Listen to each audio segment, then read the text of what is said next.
We've reached the end of the road. 2022. This is our last. That sounded kind of morbid to open the show with. We've reached the end of the road, Victor. This is our last commercial broadcast, other than the one we're going to do in a couple hours. Okay. For 2022. Okay. So I wanted to say hello and goodbye. Right? That just sounded wrong. I'm just saying you need to work on that intro. The good news is we're coming back next year. Absolutely. Well, maybe the cadence will change, but we'll be back.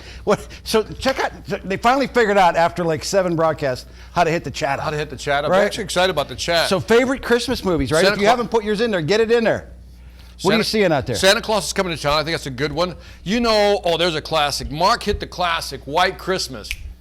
Crosby, you can't go wrong with that one, right? Bing Crosby. Yeah. Elf is definitely always in there. Oh, here's one that's near and dear to me. Christmas Story. By the way, hit me up on the chat if you did want that leg lamp.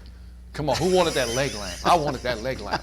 Who's with me? Am I the only one by myself here that wanted the leg lamp? Is that wrong? No. I'm just saying, I was as a kid going, that looks like a pretty cool lamp. So I hate that movie, just to come clean. What? I hate that movie because every Christmas Eve, like we all go to my father-in-law's house, and everybody in the house watches it, and all these young kids know every word to the story, and I hardly ever even watched it. Oh, it's a great movie, man. But whatever happened to Rudolph the Red-Nosed Reindeer? Well, I mean, I like him too, but I mean... Yukon Cornelius? I mean, these are classic Yukon characters. Cornelius. The abominable... The abominable snow monster. Do you know that's my wife's favorite, animated character is the abominable snowman? Is it really? So for 5 years, we had an abominable snowman on top of the Christmas tree. And it come down, all he had was a toothache. That's it. And Rudy fixed him up. Yep. There you go. This is what crazy, was his name? Rudy. It wasn't Rudy. No, Hermie. Hermie, that was his name. Yeah. Rudy was the right name. Yeah, that's the wrong one. Wow, I screwed By that the way, up. Sam Burke likes Christmas Vacation and Die Hard. The boy has issues. The boy clearly has issues. Bad Santa, that's not nice. Bad Santa, National Lampoon, that's a pretty good one. Miracle on 34th Street. Oh, yeah, that's a good one. By the way, Justin, I'm with you on Scrooge, like the old version, like the 56 Scrooge version was great. So yeah, some good ones here. You'll shoot your eye out. Why is Die Hard?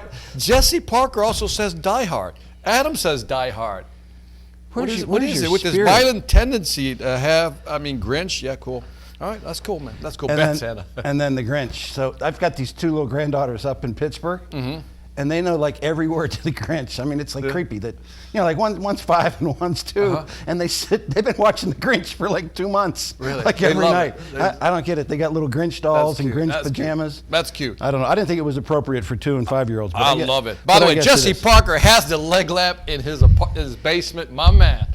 He'll have to send a picture of it for the next broadcast. Yeah, we want a picture of that, man. So let's do this thing. Hey, we had all the sales. Let's talk a little bit about bringing all the sales managers together last week. Yep. Pretty cool. Yep. For the first time since 2019, we brought all of our region sales leaders into Atlanta here, and we had a live meeting with everybody here, everybody in the building. We were down at one of the hotels here, and we met for 2 days, had a lot of fun in the evenings, and the takeaway I thought was just phenomenal. You got a chance to spend about an hour and a half with them. Yep. Your takeaway on that? I like them. You like very good, Victor. Way to be on the spot. Yeah, I really like them. First of all, I really enjoyed Freeman's speech. I thought that was very touching, and it kind of hit on the high notes about why he loves working for this company so much. I thought that was cool from an outsider perspective. Just watching that. And super cool from an insider's perspective as well. Freeman has been here, a little over 30 years, and he's retiring, so he's going to be gone. The first month in January it will be his last couple days here, and he got a chance to kind of, I guess, say goodbye to the sales leaders who he's. He did. I thought it was interesting how he became an accidental Orkin guy. Yeah. Was it 32 years ago or something like that? I mean, it was again, I'm not trying to get sentimental here, but it was a pretty touching speach, that he gave. Hey, man, if you think about it, even for our new Orkin pros, you may be here for 2 days. Yeah. 30-some years ago, Freeman started out running a lawn control when we had lawn control in Georgia. He started out running a route, and yeah, nice all the way to the top. Yeah, all the way to the top. And then the content I covered was retention. Yeah. It's how do you hold on to people? And we talked about a master class. It's called Speed to Value. That's in the Sales Velocity Academy. Yep. So that's kind of the stuff I covered that day. So it was good. We got some good feedback, some good interaction. It was great. Yeah, I mean the initial feedback, and I'll get with the DSMs later this week to kind of break it down to see what we could do different next time. But I think just the sheer availability of being together. Yeah. Nice. Even if it's on breaks, guys and gals picking up stuff from each other. You said it was 2019 the last time you guys got together? 3 years. Wow. Yeah. Wow. We got knocked out last year with the pandemic. We had a couple people pop positive, so we had to pull the plug at the last minute. But it felt good to have everybody in one room. Yeah. And It's a perfect room. It was, so far, yeah. By the way, it was a no, good room. I like that hotel room. yeah, It's kind of like that angled. You can see everything, so it's really nice. that stadium seating, Cool. absolutely. So let's talk about some results. You know, we've got, believe it or not, we've got November numbers in already, and that typically doesn't happen around here, but there's a big push for President's Club and getting all those numbers pulled together. Just to, again, here we go, the same old story, Victor. Victor says, why do you keep saying the same stuff? Yep. I said, because the same good stuff keeps happening every month in, month out. To give you an idea, for the month of November, commercial sales, because that's what mostly these folks are focused on. We'll do the residential folks on Wednesday. But commercially, in the month of November, we had a 12% total overall commercial sales increase. Nice. And it was spread evenly. It was spread evenly across the local commercial sales, and it was spread across the national sales, with the biggest leader being the team sales, again, that we've talked about, where these folks work together with the national accounts and chasing the preferred vendors to bring in these contracts. And again, the team sales were up 22%. Nice. You know, month over month. And the same thing, the results are almost identical year to date, so we kind of kept pace. 4% over plan, 12% over last year on local commercial sales. You know, the team sales were up 24%. Okay. You know, over last year to date, and the total for all the commercial sales were 3% above plan. As long as we don't step on our toes and fall flat on our face still in good. December, we're still good, and we're up to a pretty good start in December. So life is good as a commercial salesperson and as a commertional manager. That I see a lot of folks out there. Yeah. Now I got to ask. Yeah. Ed. So you're in the room with your bosses, right? And they're always like, they'll find something negative to go after. What did they find this time? You know, what did they pick on you about? They always think- find something. I think the one thing that kind of, because we did I think I told you, we did our plan presentations. We shared our plans with Mr. Rollins and the executive team last Thursday after the meeting. And I think the one takeaway that came out of that was they were really concerned about turnover, and that's why I had you kind of talk to turnover. You know, we're losing too many of our Orkin pros. You know, it's a tough hiring environment, and if there was one kind of bone to pick, I guess you would say, coming off of Thanksgiving, picking that turkey clean, it was, you know, we're turning too many of our Orkin pros, and we got to be focused on that. And that was 41, 42%? For the new hires, yeah. Not something we're proud of. Not something we're proud of. The other thing that came out of last week's meeting, and I think it's good to share with the team as we move into 23, is the message that Pat Chernowski delivered to the team. You weren't there, but Pat Chernowski, our incoming president, shared a message with the team that was pretty succinct. I mean, he has one focus, one goal, and he's going to share it with the region managers as we move forward into January, into their big meeting. Right. And that message was simply, are you built for growth? Gotcha. Are you built for growth, with an entire focus on making sure we have the bodies and the staff, and are you built for growth? Are you growing this? Are you Scale the growing this business. baby? I love it. We do, you know, the residential sales, we don't know how they're going to come, but we certainly need to drive this commercial like we've done the last couple of years with double-digit growth. It's really one of the pillars of us making all of our goals next year. What percentage is commercial again? Commercial is about 40% of our overall revenues. Overall revenues. Yeah, Huge. it's about 40% commercial, 40% residential PC, and about 20% termite-related services. You know, that depending on the territory and the region, that kind of sways or swings a little bit different. But overall, company-wide, that's what we're at. Sweet. 40, 40, and 20. Nice. 40, 40, and 20. By the way, you know, I just got to throw this in as a side. Yeah. You always say like Mr. Rollins. And in my head, because I've never met this guy, I have this image of a guy who sits behind this big mahogany table, big bay window, smokes a cigar, and you go in there.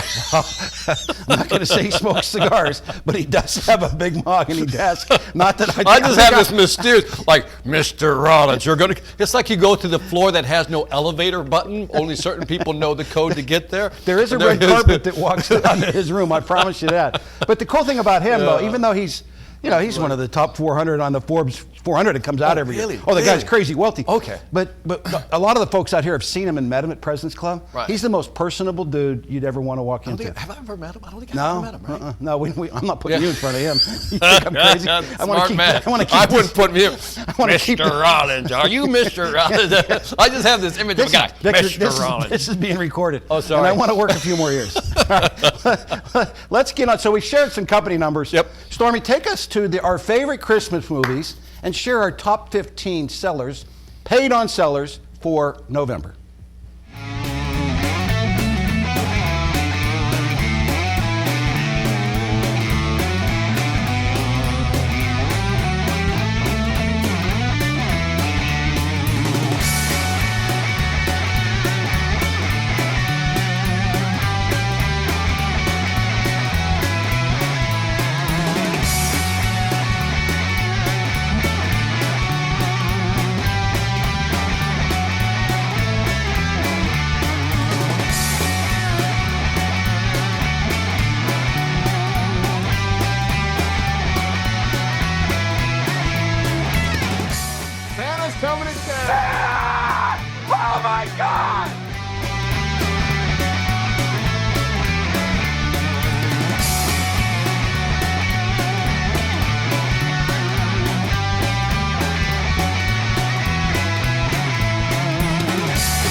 So before we get into the numbers, they actually put Die Hard in there. they did put that. That's actually Aubrey. put Aubrey did that he over the actually weekend. Put Die Hard in there. Wow. He did that over the Okay. weekend and put that together.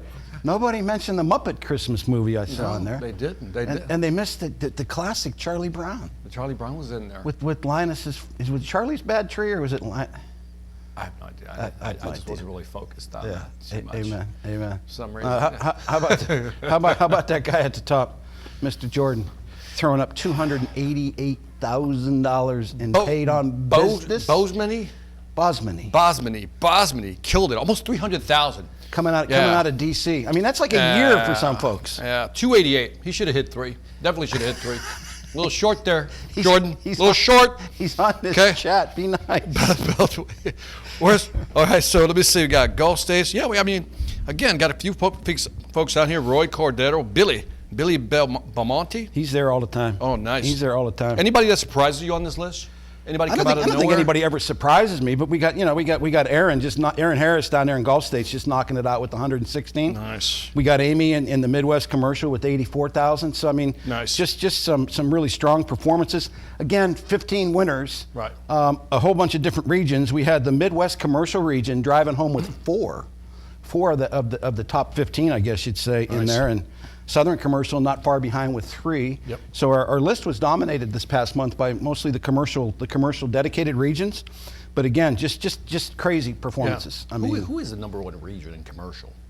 Oh, you're going to get me in trouble Who's here. Who's #1 region in Oh, commercial? look at Saladino. He's Yeah, starting to smile and laugh. I'm just asking. I'm Who's who's number one? Who's number one? I'm going to plead the fifth. Who's number one? I'm pleading the fifth. Because you can measure stuff a whole bunch of different ways. I'll let them All right, who's figure- selling the most? Who's selling the most? Which region's selling the most? Again, you're getting me in trouble. I just want to know. They want to know. I want to know. I'm not telling. Okay, good. I'm not telling. Because that does nothing but get me in trouble. Okay, good enough. All right, we'll move on. Fair enough. Yeah, fair enough. Moving on. Moving on. Next. There you go. Next. Let's serve up some content. All right. There are really kind of 2 things I want to get to, and if we don't get to all of them all the way through and really dive through them, we'll be okay. You know, we promised you at the end of last broadcast that we were going to talk about destabilizing current vendors. But before we jump into that, I wanted to talk about something that I think is pretty appropriate and pretty timely, particularly something I even shared with the RSMs and when they were in Atlanta last week, when I had a few minutes to talk to them about team sales. And really what it comes down to is upselling our commercial customers. On our last residential broadcast, we talked about upselling our pest control, with no termite. We talked about upselling our re-inspections and selling them some more services. I have always, since I got really heavily involved in commercial sales back in 2001 when I went to work for Freeman, I've always been convinced that there is so much more to be had with our current customer base commercially. So much so, in fact, that I think you can sell $15,000, $20,000 in services, recurring services, to the current folks that we are already having the Orkin Pro show up on that door. So let's talk a little bit about upselling. I don't necessarily want to focus on the book so much, but we are going to get into it. But just talk about the whole mentality of upselling and where there is so much value in that. Gotcha. So in the book, Mastering the Upsell, one of the data points I highlight that was really prompted me to want to write the book is that by simply focusing on upselling, you can increase your revenues by up to 30%. Now pause on that for a second. You can increase your revenue by up to 30%, which means how much money are we leaving on the table during our regular sales process? And so in the book, I talk about several different ways to do upselling, but one of the things we want to talk about is some of the phrases you use to kind of bring it up naturally. Because I think, isn't that the trick, Ed? Just how do you bring this conversation up naturally so it doesn't sound like you're being too salesy? 100%. And I think it starts with the commercial upsell with, the premise of you're going to call up our current customers and you're going to approach them on the premise that you're going to do a quality assurance visit. Hey, Mr. Victor, it's Ed over at Orkin. I see you've been a customer for 3 years. It's part of my job in the territory is to come out and make sure we're still delivering on that promise we gave you 3 years ago, 20 years ago, 3 months ago, whatever it comes into, delivering that and getting engaged with the customer and going out and doing the inspection. Here's why I think that's valuable, and I think where it lands for the most part is that, we have so many services to offer now commercially that we didn't have. And if somebody's been a customer for 3 or 4 years, we got a whole bunch of brand new service offerings in most markets that they've never been exposed to. Right. Even just thinking about the simple add-on of mosquito services and things like that. There are so many things that our customers maybe don't have the awareness of or haven't been brought into the awareness that we can serve them. So I've always used the premise of going out, doing a quality assurance visit, kicking the tires, showing up, booking the appointment. Hey, can I see you between Tuesday, between 2 and 4? Boom, you go in. You do it just like you were doing a brand new inspection, and you do that. You pull out that iPad, you draw a graph, you document it all, and ultimately you're going to find something, something in that facility that you're going in there and doing the quality assurance that's going to put you in the space to be able to offer another service. Whatever it is. There could be a whole package of services you could offer them that you find, if you're taking the pictures, something as simple as door sweeps. That the doors need closed up, those kind of things, and then chasing down customer concerns. But that's the approach I want us to kind of concentrate on this first little section of the broadcast. And you find something, what do you do now, right? So ultimately, you're going to find something. I would rest assured that you can't walk into a place without finding something you could propose to them. So go ahead. And I was gonna say, it's interesting. You're like triggering me because, when you look at Amazon, for example, people who bought this also bought that, right? And they do these recommended things you probably never thought of, which is why you're saying we have products that maybe they're not even aware of. 100%. There's particularly with the enhanced product and the enhanced service offerings we're bringing to the dance. Some of this exclusion work is expanded into the commercial area. So those additional services. In fact, sometimes when somebody's new, I get concerned, Victor, that we have too many things to sell. Like it gets them confused. And we've had those conversations before about, if they really don't understand it, they got to figure it out, they got to learn it before they pitch it. But I think about that. There are too many things to sell. And I would suggest to you that any business you walk into, there's probably $3,000, $4,000, $5,000 worth of proposals that you could put out in front of them. So I was going to add that, like when you look at the Amazon example, one of the things, because we can use it for, people who've been around forever and then also new people, is that I talk about that in the book, creating like a upsell roadmap. Right? If I'm going to go visit you, I know you bought this, and people who typically bought that bought these 3 things. Amen. And that's kind of, we have to keep that in mind. So I love that. Step number 1, go there with the intention of saying, I know what I need to upsell, because people who bought this typically bought this. So I know what I need to mention during my conversation. The other thing that it does when you go out and do these quality assurance visits, it makes your mind right, because you hear our customers. Like our nationwide commercial cancellation rate is like 1%. So our people don't leave us. They're pretty happy. So if you're brand new and you're not going out and talking to current customers to I guess kind of encourage you that what you're selling is really happening, you need to do that. The other thing I think that's missed, and I'm going to toss it in there just to kind of add, I don't have it in the notes, but upselling national accounts too. So I use the Macy's example because we had 2 of them happen last week. So Macy's is a national account. We do all the Macy's locations other than, maybe 1 or 2 of them across the country. But we have technicians every day that go out there and they try to chase down rodent problems and rodent issues, where if a salesperson went out there, did an inspection, a floor level inspection, a quality assurance visit on a national account Macy's, and found issues that could be presented to them, it's quite frequently a pretty simple process. Hey, they got mice running around. They need a clean out. We had a $6,700 rodent clean out sold to a Macy's, where most of the time most of our folks won't step into those. So the first thing is go visit all your commercial customers, national customers included. If you get yourself into a pickle, like somebody was out there calling on Home Depot, and we are actively involved in proposing Home Depot right now. Somebody from corporate said, what's Victor doing running around our store trying to sell him something? We'll work through that. Go make a mistake. Go get in trouble. We've got the ability to kind of reface that. So don't chase Starbucks and don't chase Home Depots right now, because we're trying to grow that nationally. But all those others, go out and chase it. And I think what's important is remembering the premise that you hit the door with. You were there for a quality assurance visit, so you better start there. But then you want to create some phrases in your pitching, and that's one of the things I love about the book is the section on phrases. So let's talk about some things you can say. That will encourage them, or at least kind of set the stage potentially for you to propose it. All right, so here's some phrases that you're going to find in the book. So, and again, some of these you already know. Like, by the way, now that you mentioned that, or you mentioned earlier that, my favorite one is number 4, Ed, because earlier on I told you about it. It's like how you start seeding the conversation earlier. If I were you, or if it were mine to do, here's what I would do. If you're going to do this, you might as well do this. Or here are a few options to consider. Now, let me just show you one more slide here, because I think this is important. When you do an upsell phrase and you add a reason, it has more power, Ed. So in other words, by the way, early on I mentioned, and then you state what you're trying to upsell them on, and then here's the reason why I bring that up or why it's important to you. Yeah. Your thoughts? Yeah, I mean, there's a bunch of them out there, right? Yeah. And there's 22 of them, I think, in the book. Yes. And we'll link up the book tonight when we get the broadcast. We'll record this broadcast and push it out to you for those that missed it. But when I do that, I'll attach the link to the book. You can get the PDF. But there's one that's always been a go-to for me, and it's that simply, I'd be remiss. Victor, I'd be remiss, based on my inspection. Everything looks good. Jimmy's doing a great job for you. Everything just looks really tight with your program. But I would be remiss if I didn't mention that I did see a couple of doors that needed some attention. I'd be remiss if I didn't offer you some of our mosquito services. I see all the outside dining that you folks have here. I'd be remiss. Almost like, it's your duty almost to. You have to serve it fiduciary up. responsibility. Fiduciary. I just love that word. I can't say that word. Fiduciary responsibility to mention. If you see something, you have the fiduciary responsibility to mention it. Yeah. So I would be remiss. There's a whole bunch of other ones. Have you ever thought about it? And the one this is true story. I mean, this is how I talk, right? Everybody knows kind of how I talk. Have y'all ever thought about using those automatic flushy kind of thingies in the restrooms?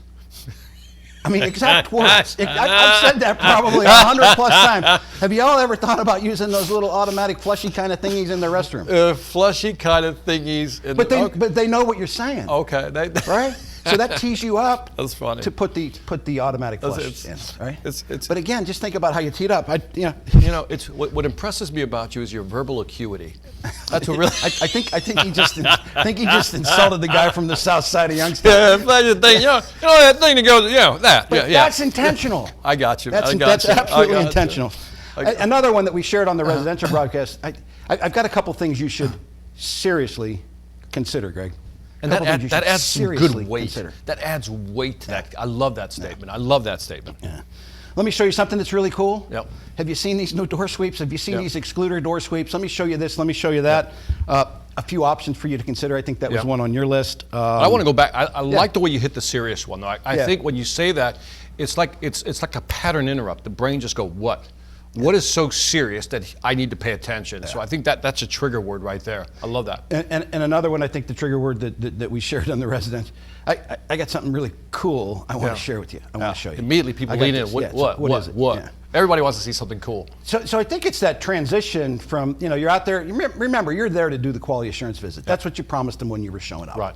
That's what you promised them. So you got to deliver that. Yep. You got to come back and say, hey, here's what we found, here's what we found. Hey, I saw some ants in the back break room. I'm gonna have Jimmy tune that up for you a little bit when he comes out the next time. Kind of doing that and making sure that stays tight. But then figuring out a way, hopefully you planted enough seeds in your walkthrough, if they've gone with you. A lot of times commercially they don't go with us. So you got to kind of figure out a way to tee this phraseology up so it will invite or open the door to you delivering a proposal for them. Yeah, there's got to be a way to say, here's what I found. Whenever you did the walk around, here's a couple of things I found. You do it right here, right? And then you answer their first concern first. Here's why you called me out. Here's what I'm looking at. Knock that out first. Amen. And then find a way to transition into that. Amen. I think that's important. Yep. And by the way, I think like these folks and their people, we all know this stuff already. Yeah. It's just making it a habit. Yeah. You know what I mean? That's all it is. We're talking habit here. That's all we're talking. Amen. And I think you can readily get appointments. The most difficult thing for our commercial sellers to do to be successful is having places to go. These are ready-made places to go. If you pick up the phone and call somebody, to do a quality assurance inspection on their property for the work we've been doing, they're not going to say no. Right. They may say the time's not good, right? Right. Well, that's not going to work for me. They'll get it in there. You'll get that inspection. It's not like you're trying to chase them down on a cold call, right? You're not doing that. So you've got that warm environment. I encourage you to talk to the technician before you go. Let the technicians know you're going about this process and working your way through that. But I think the other thing that we should kick around just a bit is when to strike, right? So remember, you showed up at that door. You promised that person you were going to come do a quality assurance visit. You don't want this to immediately flip in. You don't want to walk in with your sales bag and all your brochures and turn this into, oh, that son of a gun, he ain't doing no quality assurance inspection. He's just here to sell me something. Right. So I think there's a bit of timing you got to work through, and if the timing's right, strike now. Yeah. And if you feel that it's just not right, the guy or the gal is just crazy busy and they're kind of giving you a bum's rush out of there, right. Come back. Yeah. Come back. By the way, we should hear, what are some of your phrases that you use to bring up an upsell? I'm asking you guys out there, type them into the actual chat, because I think it's interesting to hear what you guys actually say. There's Brett Kermeans. I highly recommend these services, and he is absolutely the killer in team sales in the country. Yeah. Sorry, Greg. Yep, there he goes. Hey, by the way, Roy wanted to know if you guys are giving away Amazon gift cards for November sales. Oh, my God. Roy wanted to know. There's Jordan. Yeah, You know, Jordan. he's at the top Jordan of the said, list. Roy wanted to know. We're going to get to that at the end, Jordan. Oh my God, these guys, all they but yeah, want is their the money. photos in there as well. But yeah, a lot of this stuff is just basic. But I mean, if you think about that number, Ed, up to 30% increase in revenue. Yeah. By going to your existing Yeah. customer base. And then the second piece you mentioned, which is I'm glad you highlighted, is that this is not a cold call. So Right. the sales cycle is almost nil, Yeah. right? Because you can get the meeting Yep. if it works out. So I love that. Yeah, Two. You just got to figure out when to strike. You know, Yep. I mean, it really comes down to Yep. that. So that's just kind of a teaser. We're pushing time on that, but Okay. but again, think about the upsell. Every Orkin commercial customer we should go visit in your turf. If you're new, if you've been here for 30 plus years, go visit them. Pick up the phone, call them, say, hey, I want to come out and kick the tires for you. Let me take a look around, and go do it. Make sure the technician knows you're going, and then work your way into it. If you, Out of curiosity, and maybe I should ask you guys out there, but do folks work out a cadence like, every week I'm going to hit 5 of my existing customers, 10 of my existing customers? So- is that something? Is there a cadence? Is there an Orkin cadence? I think they figure out their own Yeah. way. My cadence, and particularly for new folks, has always been 2 and 2. Go see 2 current customers every day, Okay. and go see 2 national accounts preferred vendor opportunities. Yeah. That will keep you busy. That will keep you in the market. That will keep Yeah. you active. Yeah. And if you go out and see a bunch of commercial customers that we already do the service for, Yeah. we know they're going to be pretty happy. Yeah. What if you walk next door and say, hey, Victor, Yep. I was just over at Brett's place next door. He's tickled to death with our service. Just kind of curious why you and I aren't doing business yet. Yeah. Right? You got the end that you It gives you there. good mental momentum also, right? Yeah. Just to visit somebody who's like, yeah, they like me. Okay, now I'm a little braver now to go make that call to the new person. And 10 I love steps it. deep, getting referrals, getting video testimonials, all that kind of stuff. So Yes. there's a deeper dive to take into this. There's a bunch of stuff out on my YouTube channel on, the sale after the sale. But that I think that's a pretty good one. Okay, Anything I love else that. you want to add to the upsell piece? Nope, that's it. Brad says something about, I love to say, tell me more. Simple yet powerful. Sometimes simple is best. Photos, absolutely. Taking photos when you're doing that QA. Yep. Shane says, Victor, great stuff. When your prospect says, get back to me, just watch that video. Be curious when clover leafing around an existing client. Brady is throwing out there just a little warning. Even Daryl Smith out there, network, just simply asking, do you have any other locations that we could help you with? Yeah. I mean, you'd be surprised how many times that turns into dollars. I love it. I love it. Every customer that you give us a chance to fix their issue, it's a sale. There Some you go. money right there. Cool. Tell me more. What else you got? That's it. That's it. Be curious. Be curious. Yeah, Daryl just said networking and asking for referrals. Again, from sister offices, property, facilities, anybody can do it. And it's just bringing up the conversation. The question then becomes, Ed, if I can segue to this, is Yes. what happens when there's an incumbent? Yeah, so let's flip the deck. These are obviously current customers. We talked about destabilizing the competition last broadcast, and we promised we'd bring you a little bit more.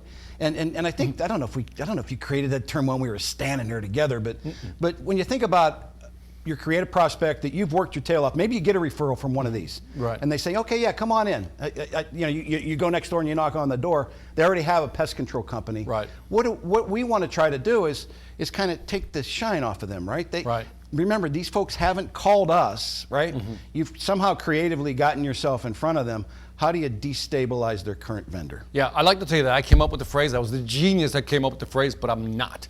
There was a guy by the name of Tim Reister. He's with a company called Corporate Visions, and he used that phrase about you have to destabilize their preferences. And I just thought that was a really cool phrase.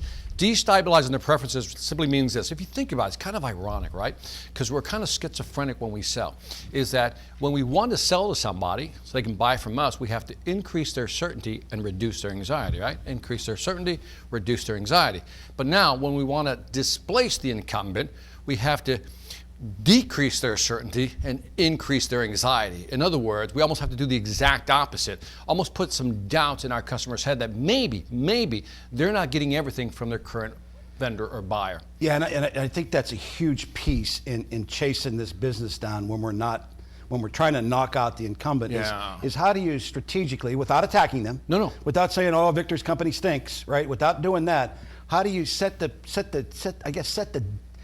table for what you may share with them later? And it's all about, by the way, and the destabilization piece is really about one skill, asking the right questions. Because you don't have to talk, you just have to ask the right question. You had a great example, and I don't know if it was last week before, about the logbook. Can we touch on that? I think that was Mike Yep. Mike from Atlanta Commercial. Yep. Says, can I see your logbook, right? Right. You know, can I take a look at your logbook? perfect I think example. sometimes when you get that appointment, one of the things you're going to do in kind of your MO and the way that you operate is, you know, can you give me a feel for kind of current state, how y'all are doing things now? And I think that sets the table up for you to ask questions that you will use those answers later to serve it up. Right. So if you say, you know, can I get a look at your logbook? Yeah. Well, if they say they don't have a logbook, then you don't want to come right back and say, you don't have a logbook? What do you mean you don't have a logbook? You're going to wait till you come back. You're going to tie it all together at the end. You know, give me a feel for what happens if you get a flare up. You know, let's say you get a flare up of ants in the back pantry area. What typically happens? How do you engage with your current vendor right now? Yeah. You know, is he typically here within the next 2 or 3 days? You know, and again, if you say it that way, they'll say, yeah, he's here. Well, how quick does he get here? Oh, he gets here in a couple days, knowing full well that when you come back to make the pitch, that you're going to contractually guarantee to be on site in 24 hours. Right? You're going to respond quickly. You know, those are a couple. How often does a member of management come by and kind of walk through the program for you? You know, trying to set up a QBR that you may have. You know, basically, how does your current vendor handle your pest sightings? Right. You know, you're talking to a restaurant, you're talking to a hotel. Well, you know, how does the current vendor handle, you know, when somebody sees that little mouse scoot across there or sees a roach? How do they handle that for you now? I love it. You know, fully teeing up, you know, you're going to hit them back with the reimbursement. Well, we're going to make that all right for you. We're going to pick up that customer's tab completely, right? I mean, just think about the questions you ask in your kind of interview and you're kind of trying to figure out what their current state is that tee you up down the road. You know what it reminds me of? This is my ADHD just shooting off in a different direction. It reminds me of Sherlock Holmes. Yeah, Basil Rathbone back in the day. Here's where I'm going with this. So if you remember Sherlock Holmes, right? You're going to figure out how I'm going to tie this together. Just wait. So in Sherlock Holmes, what makes Sherlock Holmes the best detective in those novels is that, you know, when he gets to a location, everybody's, Captain Lestrade is always making all these assumptions of what happened, right? And then Sherlock's like, no. And then if you ever really watch or studied Sherlock Holmes, he always finds out, he looks for what's not there, what's missing. Right? Like, what isn't there? Because it's easy to identify the things that are there, right? Lamps kicked over, big mess on the floor. You know, that's the easy stuff. But what he always picks out is the stuff that that's not there, like what's missing. And I think that's interesting. You know, tying it back to this is that what's missing? What are you not getting? And it's our job to identify what they're not getting. And I think, again, that will tee you up and let you know what to sell to, right? Yeah. One of the ones I used to always love to use and still consider it one of the go-tos is, you know, is it typically the same guy or the same gal that comes out on the monthly basis for you? You know, and if they say no, think about all the turnover that's going on in the industry, right? In the whole world out there, technicians are changing. But what if you had in your hip pocket that Tim Lamont's been working commercial accounts in Warren, Ohio for the last 32 years? You had that in your hip pocket. You ask the question, you know, typically, Victor, is it the same guy or the same gal that comes out? Well, we've had a couple guys over the last couple of years. Well, you don't say anything right then. You wait till you build it into your proposal and say, you know, one of the cool things I'm going to show you here on the Meet app, you know, Tim Lamont, you know, you mentioned earlier that you had a little bit of turnover in your technician. Well, let me give you some assurance that Tim Lamont's been doing this for 32 years in the same market, killing the same rats and roaches. Love that. So you think about that. I want to hit this one on Daryl Smith. I want to pick this one apart a little bit, if you don't mind. It says, Daryl Smith says, what would you like your current PC company to do that would make them a great company? And I think that's a good question, but it always comes with the little asterisk at the bottom that sometimes the customer doesn't know what they're missing, right? So you got to put some breadcrumbs down and lead them to the answer of where you want them to go, because you're not getting this. So that's an interesting question. Nice job painting the picture, Victor. I really like the Sherlock Holmes analogy. Great. Brady says, or anything done differently in your existing pest control program? Okay. And again, sometimes we have to lead them there a little bit. Yeah, and I think those are I always get frustrated with those kind of questions too. And I mean, sometimes they work really well. They never really worked for me, because they would always say, well, I don't know. You're the expert. Tell me. Tell me. That's what I'm saying. And then the conversation just stops, right? Yeah. It feels very awkward because I don't know, because I don't know what I'm missing. Yeah. Right? And one of the ones I love to serve up, because you almost force an answer. What does good communication look like to you from your seat?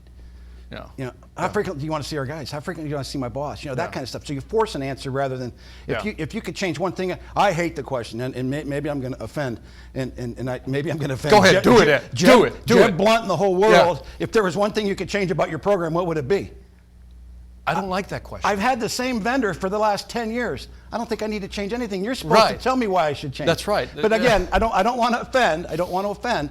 Think about how you can offend. backdoor your way into these. Because the thing is, if you have it's almost like when you ask for a referral, right? If you just say, hey, do you know anybody else who'd be interested in a service like this?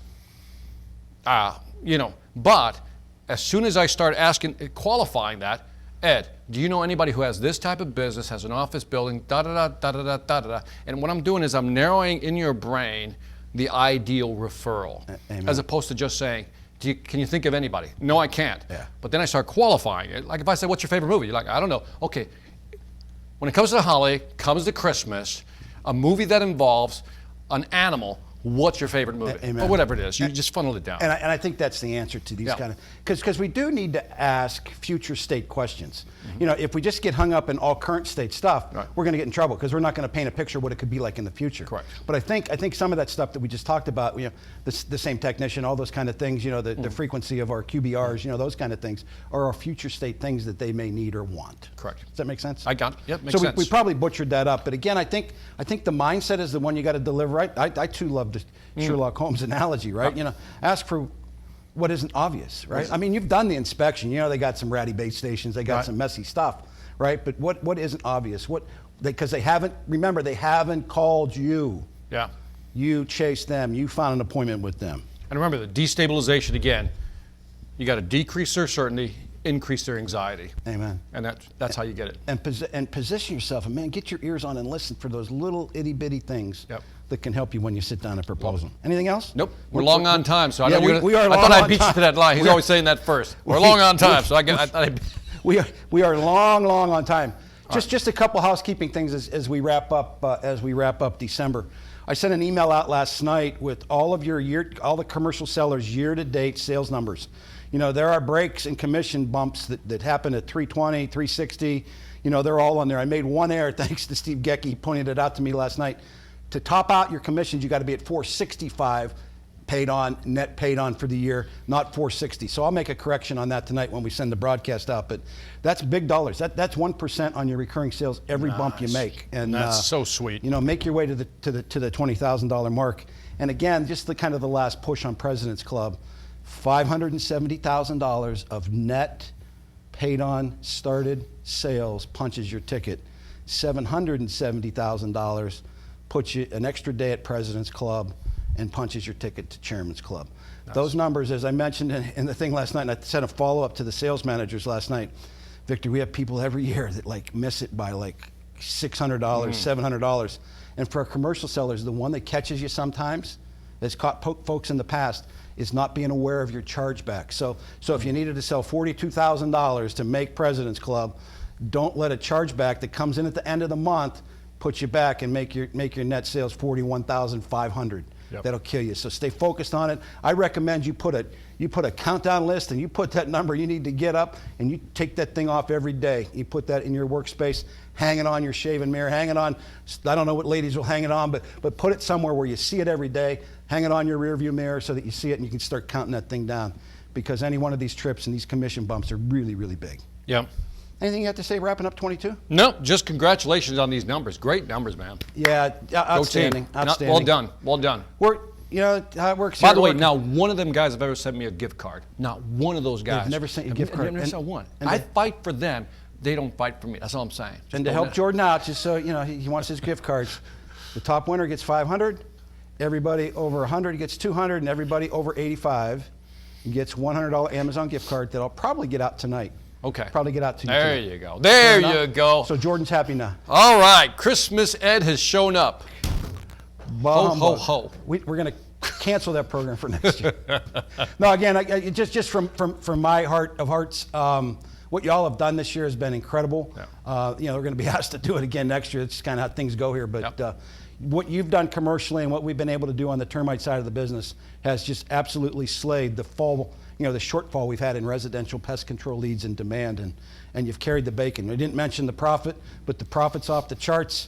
We could close the books today and put December in the bag. We're going to make our profit plan, which is which is really what everybody expects us to do done. these days. I don't know if I would have phrased it, they carried the bacon, because that makes no sense to me, but Carried the okay. mail, Carried the bacon. As you figured out already, we don't rehearse Carried this. the bacon. We don't rehearse this stuff. What the heck is carried the bacon even I don't know, mean? it sounded Ed? good to me. All right, I'm done being abused by Victor All right. Antonio. We're Brett out of Green's is laughing because he'd call me out on it later. I appreciate y'all. We'll see you later. We're out. Take care. Congratulations, guys. Well done. Well done.